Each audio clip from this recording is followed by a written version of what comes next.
వారు నిప్పుల్లో పడ్డారు, నీళ్లలో పడ్డారు, శత్రువుల మధ్యలో పడ్డారు, అపజయం వచ్చాయి, కరువులు వచ్చాయి, కాటకాలు వచ్చాయి. అలాంటి పరిస్థితుల్లో మన దేవుడు ఏమైపోయాడు? మన దేవుడు మనల్ని విడిచిపెట్టేశాడా? మన దేవుడు మనల్ని మర్చిపోయాడా అని వాళ్ళు అనుకుంటున్నారంట.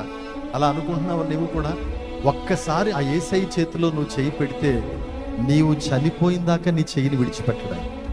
ఆయన నిన్ను మర్చిపోడైనా. నీ తల్లి మర్చిపోవచ్చు, నీ తండ్రి మర్చిపోవచ్చు, నిన్ను కట్టుకున్నవాడు కూడా కొన్ని సందర్భాల్లో మర్చిపోవచ్చు, కన్న బిడ్డలు మర్చిపోవచ్చు, తోబుట్టినటువంటి అన్నదమ్ములు మర్చిపోవచ్చు, నాన్న వాళ్ళు నీకు ఎవరైతే ఉన్నారో అందరూ మర్చిపోవచ్చు నిన్ను. కానీ నిన్ను పిలిచిన వాడు మర్చిపోయే దేవుడు కాదు. ఆయన ఎప్పుడు నిన్ను జ్ఞాపకం చేసుకుంటాడు. ఆయన ఆలోచనలో నీవు ఉంటావు, ఆయన జీవ గ్రంథంలో నీ పేరుంది. కాబట్టి ఆయన ఎప్పుడు నిన్ను నీ కుటుంబాన్ని మర్చిపోవడం, ఆయన మర్చిపోవడం అసంభవం.